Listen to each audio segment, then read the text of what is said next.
এদেশের কোনো গায়কের যখন কোনো কিছু চুরি হয়, গায়ক ফেসবুকে স্ট্যাটাস দেয়, থানায় গিয়ে মামলা করে, পাড়া প্রতিবেশীর সাথে আফসোস করে। এদেশের সুদখোরের যখন কোনো কিছু চুরি হয়, সে ফেসবুকে স্ট্যাটাস দেয়, পাড়া প্রতিবেশীর সাথে আফসোস হাই হুতাশা করে, থানায় গিয়ে মামলা করে। মামলা মোকদ্দমা সবই ঠিক আছে, কিন্তু সে হাই হুতাশ করে আর বলে, আল্লাহ তুমি চোরকে হেদায়েত দাও, সে আমার কত বড় ক্ষতি করছে। মোবাইলে কতগুলো নাম্বার ছিল, মোবাইলে কি ছিল? ও কিন্তু সুদ খায়। মানে ও চোরের হেদায়েত চায়, নিজের হেদায়েত চায় না। ওর কাছে চুরিটা হচ্ছে গুনাহ, এটার হেদায়েত লাগবে। সুদ গুনাহ না, এটার হেদায়েত লাগবে না।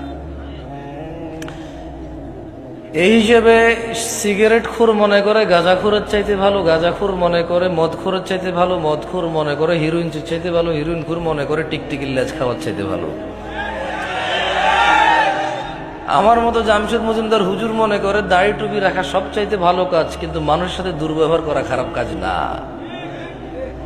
মাইক্রোফোনে এসে আসা লোকগুলো আমরা যখন পরামর্শ দিই মানুষকে, আমরা ভুলে যাই আল্লাহ বলেছে, ইয়া আইয়ুহাল্লাযীনা আমানু, হে তোমরা যারা ঈমান এনেছো, লিমা তাকুল, এমন কথা বলো কেন, মা লা তাফআলুন, যা তোমরা করতে পারবা না নিজেরাই। কাবুরা মাকতান ইনদাল্লাহি আন তাকুলু মা লা তাফআলুন, নিশ্চয় আল্লাহর কাছে ঘৃণিত কাজ হচ্ছে এমন কিছু যা তুমি অন্যকে বলো কিন্তু তুমি নিজে করো না। কেমন? এখানে প্রত্যেকটা রুগী চায় ডাক্তারের হিদায়েত, ডাক্তার চায় যে ম্যাজিস্ট্রেট তার পরীক্ষার নকল ধরেছে তার হিদায়েত,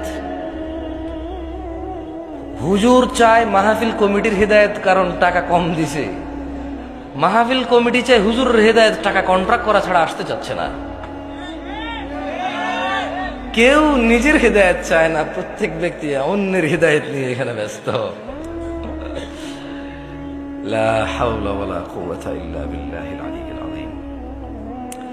এমত অবস্থায় এখানে মানুষ কিভাবে ভালো হব আমরা, যেখানে আমি সবসময় অন্যের ভালো চাই, নিজের ভালো চাই না। এবং অন্যকে আমি বলি, আমি যে তোমার ভালো চাই এটা তুমি বিশ্বাস করো। আমি কিন্তু নিজের ভালোই চাই না, আপনারা যে ভালো চাই এটা বিশ্বাস করার জন্য আপনাকে বলি আমি।